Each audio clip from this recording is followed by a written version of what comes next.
If we can go to the map, Bowden, as we refresh ourselves this morning on the complexities of the distance from Damascus to the northern Syria of Iraq. That's a wonderful, wonderful map. Thanks to our map team for putting that together. The blue is the emotion of what to do as 2,000 American troops will exit and 60,000 Kurd troops will have to find something else to do. We have the perfect guest this morning for a briefing on this. Martin Schenker is our Chief Content Officer. Josh Wingrove and others are catching up with the New York Times on this announcement late last night.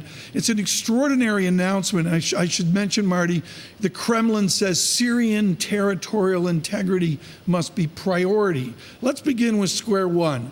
Is the body language here that the president did this ad hoc, almost unilaterally? It almost seems like this is, the foreign policy of Donald Trump at its, stark best, where he decides what the policy is going to be. And it's ex-Bolton is a key thing, because in January, Erdogan wouldn't even meet with Mr. Bolton. That's right. And don't forget, Turkey took these air defense systems from Russia that was considered to be a real strategic problem for the U.S. And now you have the Russians actually a pretty mild statement when you get right down to it, when the Turks are on the verge of invading Syria. We have had a large presence in Istanbul, as have many other Western organizations. The heart of the matter here, and we don't need to turn this into an IR exercise, but the bottom line is Turkey is a NATO member since the early 1950s, and there's a whole set of baggages, including Cyprus and the rest of it. What's the modern take of this? Is it actually wrapped around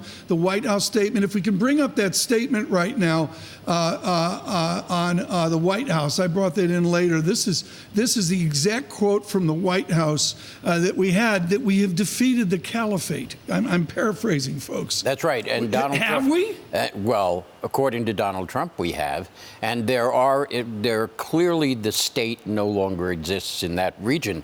But many people in the national security apparatus have said it could easily reassert itself in the absence of the U.S.